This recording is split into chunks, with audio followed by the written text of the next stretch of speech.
When is it good for Christians to receive money for God's purposes from unbelievers? Do we have any standards? Because we know in the Bible, Abraham, for example, rejected material things from King of Sodom, and at the same time, God is blessing the Jews from the Cyrus, who is also pagan.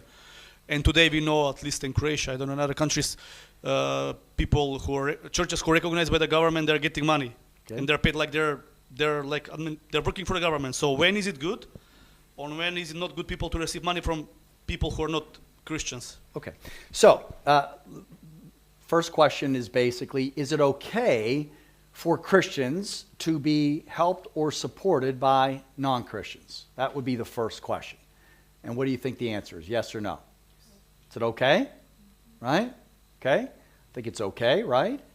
And again, we see a biblical basis. Go just back real quick to Exodus chapter 12.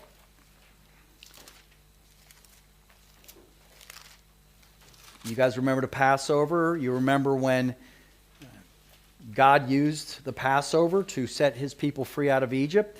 And look at the result in verse 31. During the night, Pharaoh summoned Moses and Aaron and said, "Up, leave my people, you and the Israelites, go. Worship the Lord as you have requested.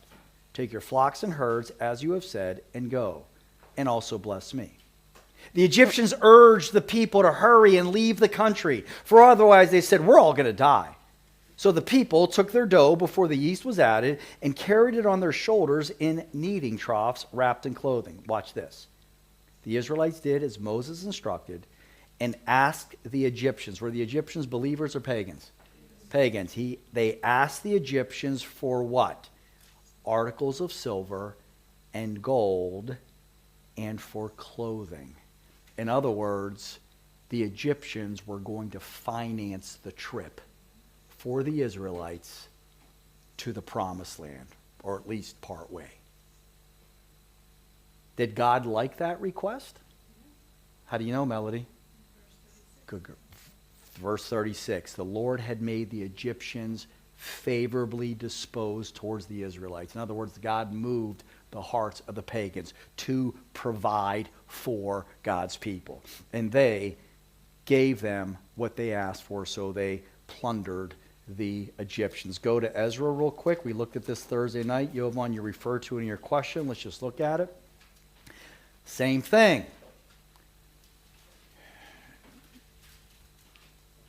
We know that there are, in the books of Ezra and Nehemiah, we see God's people returning out of the exile from where? Babylon, Persia, right? And that's why this is often referred to as the what? Second Exodus. Very good. And look what happened during the second Exodus. Verse 6 of chapter 1. All their neighbors, the Israelites who had been in exile, their neighbors who were pagans,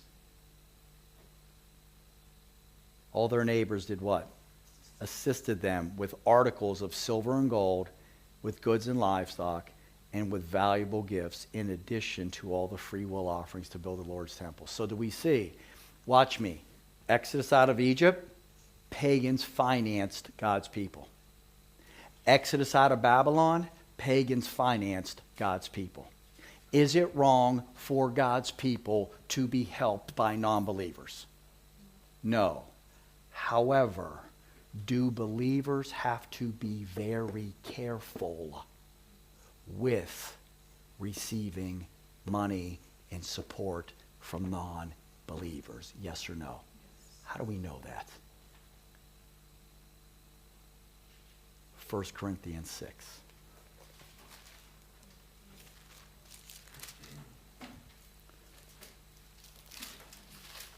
I'm sorry, 2 Corinthians 6. Sorry.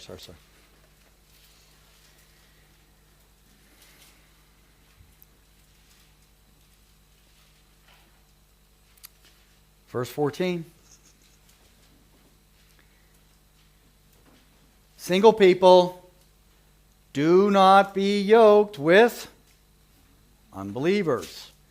Christian business people, do not be yoked with non-believers. Does that mean you're not allowed to talk to a non-believer? No.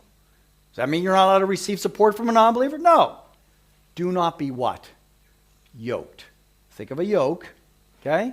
Back then, okay? Very often a yoke was used to be put on the mother cow, right? And the yoke would have two parts to it, right? One part would go on the mother cow. The other part of the yoke would go on the newborn baby cow. Why? The older mother cow was already trained how to tread grain. The mother cow knew the path, the mother cow knew the pace, and the mother cow knew how to properly tread grain. The baby cow, however, didn't know the path and the pace. And therefore, the baby cow had to be trained. How? The mother's yoke had to go on the baby cow. So that when the mother started treading grain and the little baby didn't want to follow mommy and tried to pull out of the yoke, what would happen to the baby cow's neck? Scratched, strained, and hurting.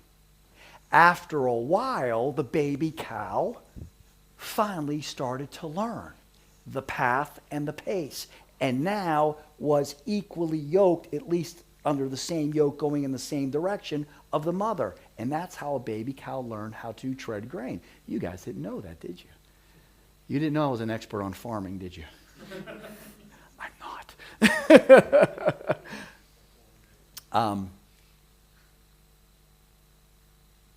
When you go into a marriage with somebody, you're being yoked with that person, right?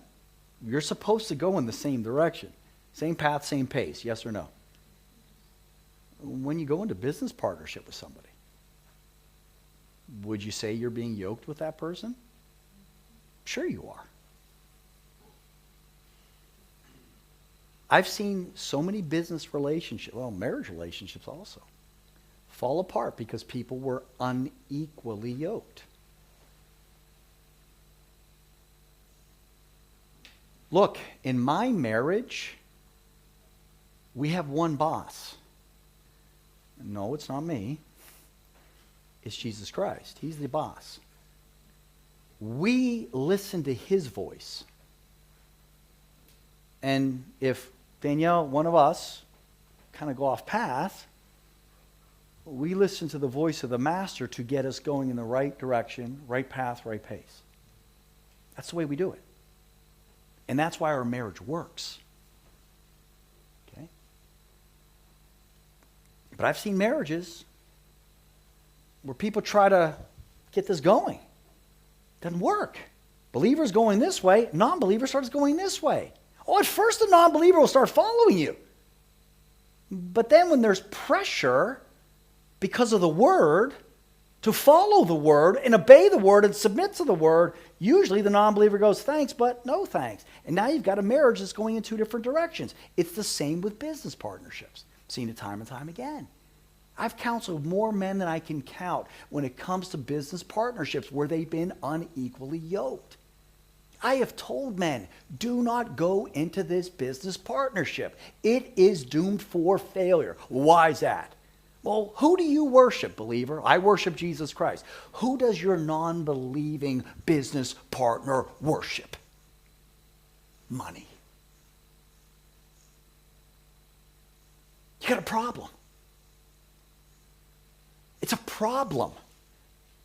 And again, it may not rear its ugly head at first, but it will rear its ugly head. Because when there's a choice as to doing it the Lord's way or your own way, a believer should submit to the Lord's way, right? A non-believer will always submit to whose way? Their own way.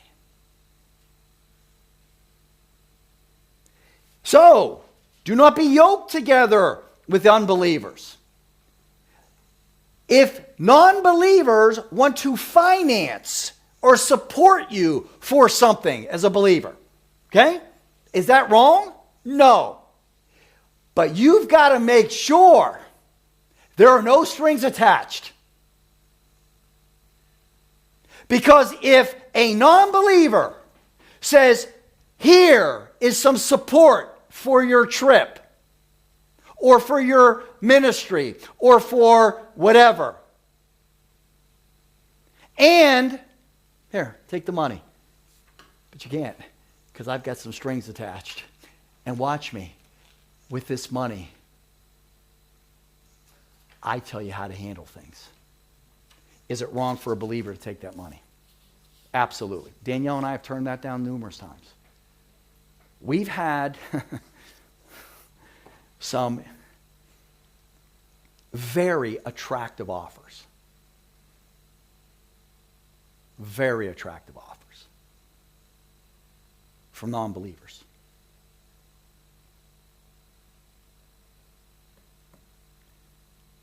And boy, it's a challenge, because your mind starts to play and starts to justify. You know what it's like. Christina's a single Christian woman, how your mind starts going and like, you know what, I mean, he said that he believes in God. Okay, can I marry him? No. but no, we justify, we rationalize. I know I've done that. You know, you're just kind of sitting there going, okay, this could take care of everything. You know what I'm saying? It's like, but didn't the Lord provide, Danielle, from the Egyptians? Didn't he provide from the Babylonians? The Lord's doing this. And then all of a sudden, when you get closer and they go, but hold on, Elijah, there are some conditions.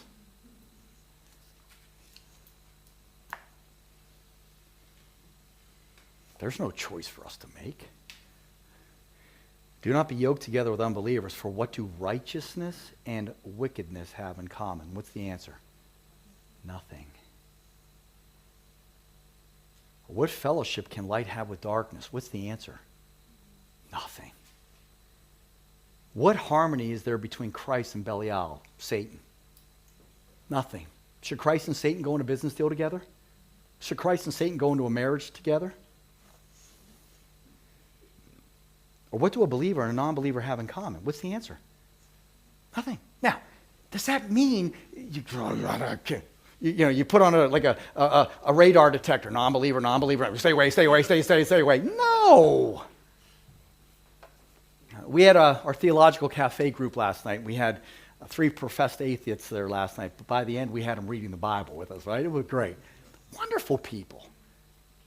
And you know what? We were talking on the way home, and you know, your heart goes out for them. They're hurting. I mean, you can see it. And just the things they were saying. One of the ladies, she just lost her best friend the night before, who passed. You could just see this poor lady was lost. She didn't have an answer. And that's hard. That hurts. So you want to have compassion for non-believers. You want to be respectful to them. And we're hoping, praying that they're going to be at church tomorrow. First time they've been in a church in a long time, they said.